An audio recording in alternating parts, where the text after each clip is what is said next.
All right, we're back with another Pick'em video. It is Monday, February 23rd in the NBA. We only have a small 3-game slate, but I got some plays that I'm liking for you in this one, and that's what we're going to walk through. So if that sounds cool, go ahead and leave the video a like, comment something down below, subscribe if you are new, all those good things, and let's hop into the recap of yesterday's video picks first. And it was a frustrating one, and that's two losing days in a row where I really liked the reads and on most of them. And it just didn't really go our way here. And the one loss that I probably wouldn't go back to, and this is a plus 135 play for a reason, was Luka to get a double-double. I mean, the Celtics blew the Lakers out, so that kind of hurts any play you're going to. Luka scores 25 points, but doesn't really even come close. 5 rebounds in that game. I think only like a couple assists too. So that was the worst read of the day. But like Karl-Anthony Towns over his 14.5 rebounds and assists, amazing matchup for him to do so. Mitchell Robinson ended up getting ruled out. We got great closing line value on this line. I think this line was like 16.5, 17.5 by the time the game started, and it just doesn't go our way. Ends with 11 rebounds and 2 assists. So again, that's a good read. Just didn't go our way, and that happens sometimes. Ryan Kalkbrenner, this is another sucky one. 9.5 points. He had 9 rebounds in that game, 6 points early, and he gets hurt. So he only plays 15 minutes, and he was tracking to go over this line. Who's to say if he gets there or not, but he was tracking, and he gets hurt and doesn't return and plays literally 1 minute in the third quarter, so all the voids are gone. But we did have a good thing in there. Desmond Bane over his 17.5 points. He had 36 points. We were like, this line's suspiciously too low, and it definitely was. He continues to cook, and we'll take the one win there. Glad it wasn't a reverse sweep. But I'm a little bummed out. Three games today. I wish I could have a huge bounce back spot, but I only have a couple plays for you guys. But hopefully they're winners. Let's hop into the first play. And if you're new around here and you're like, dang, this guy sucks, 2 losing days in a row, I think it's more that I actually show my losses on here. We're up 17.9 units on the season just on video picks, much more in the Discord community. I've given out over 400 plays on YouTube, so we know what we're doing over here. We're just in a little bit of a bad skid, and it's a weird point in the season too. So maybe attacking some more unders, which I don't typically like to go to, especially for video picks. You guys want to be rooting for some overs, which we've been pretty dang good in. I'm going to be maybe attacking some more unders just because they do make a little bit more sense here with a lot of tanking teams and blowout situations down the stretch of the NBA season. And that's going to start with Kevin Durant, our first play, minus 102 on the under 2.5 three-pointers made. He's over this in 55% of games, and he's got a perfect matchup against the Utah Jazz, I will say.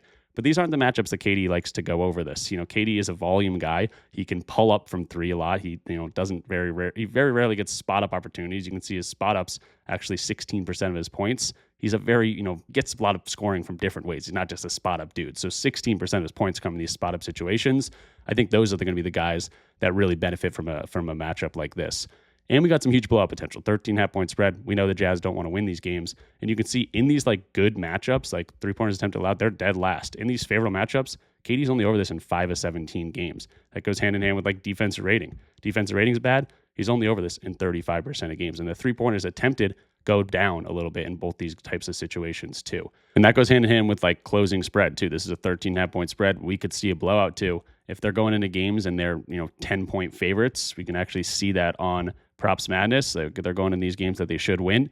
Now KD's only over in 33% of games. So he's not, crushing this line in these great matchups. And I think that's because other guys have great matchups too. And those spot up guys are really going to be the ones that benefit from that. KD's not going to have to be that guy, especially down the stretch of a game and knocking down a 3 or 2 to win that game.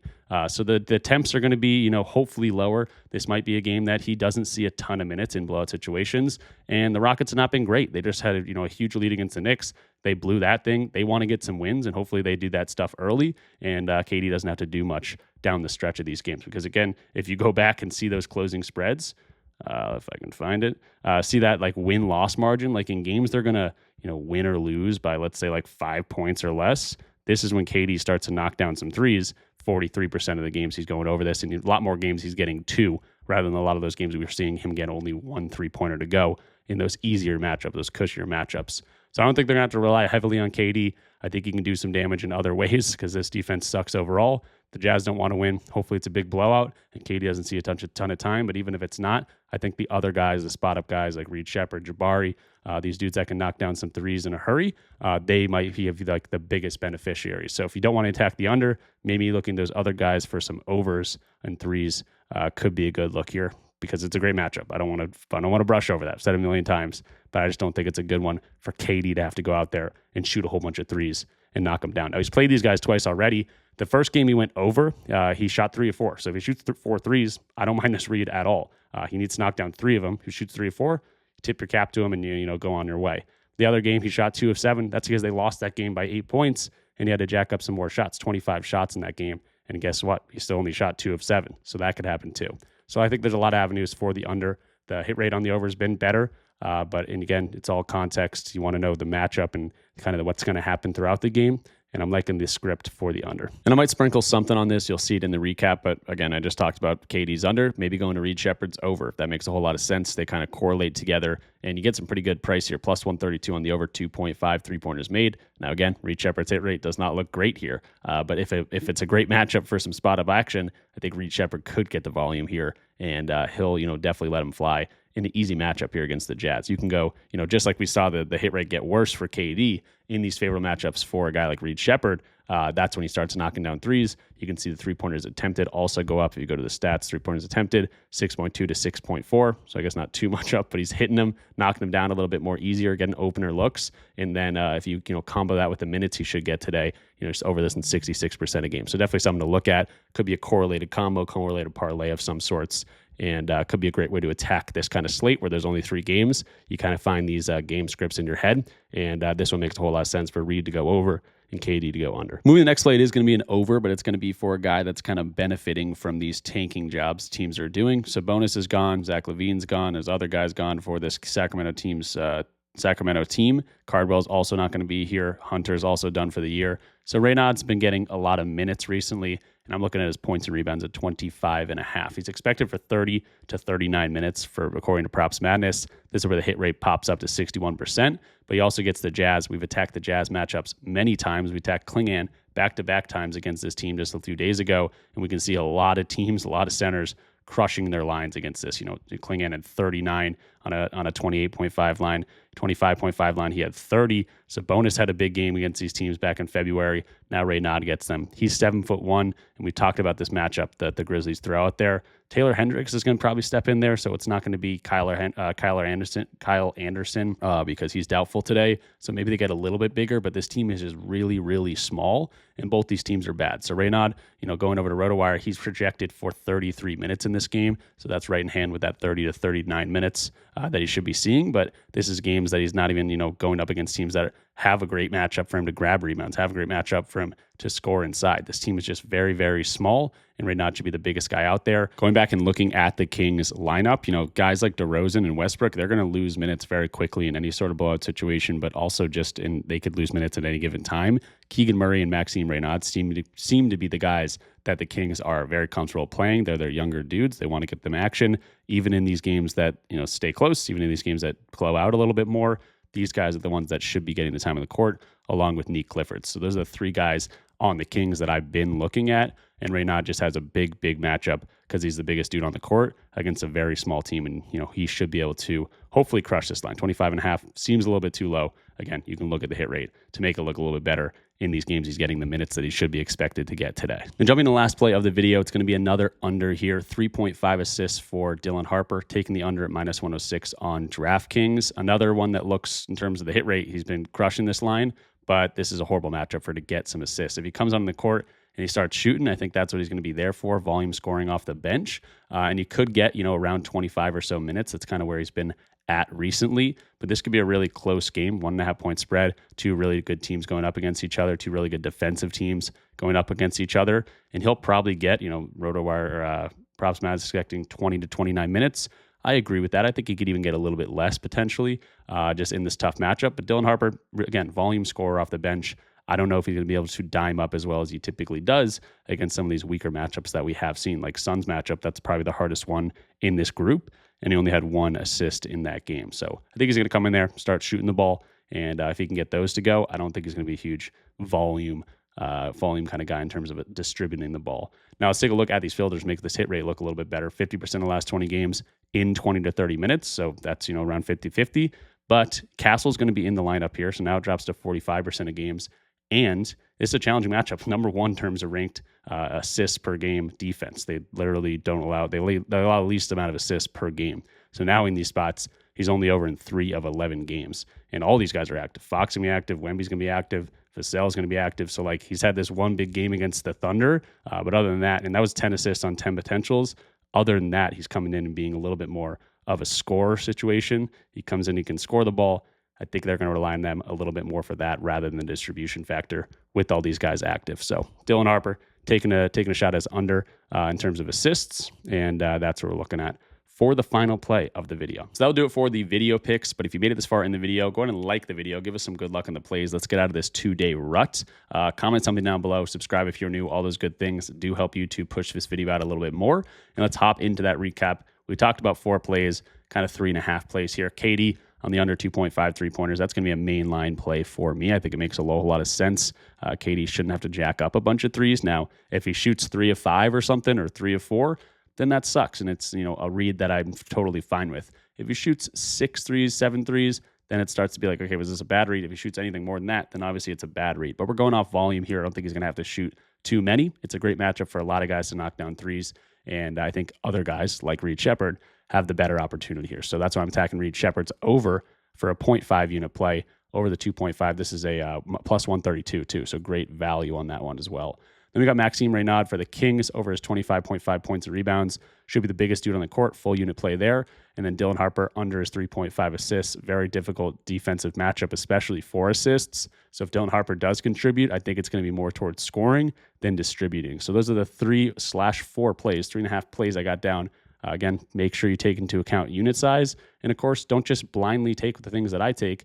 If you understand and like the breakdown of what I talked about and it makes sense to you, then that's probably when you attack a play. But don't just go to it just because I go to it. It's always up to you guys whether you're going to it or not. But we've been pretty good on the season. 2-day rut. I'm pissed off, but I'm ready to have a winning day. Let's get it. So if you want to stay tuned for this, I'm going to go through each and every game and talk about the projected minutes real quick. Only a 3-game slate, so nothing too crazy. And we already talked about us play in each game, so we already talked about the game a little bit. Let's talk about the Spurs and the Detroit Pistons first. Game of the night, 1.5 spread in favor of Detroit. 2 great teams going at it. Still no Isaiah Stewart, who's still suspended. But I was looking at Wemby's unders. I think the Pistons have the personnel to kind of limit him.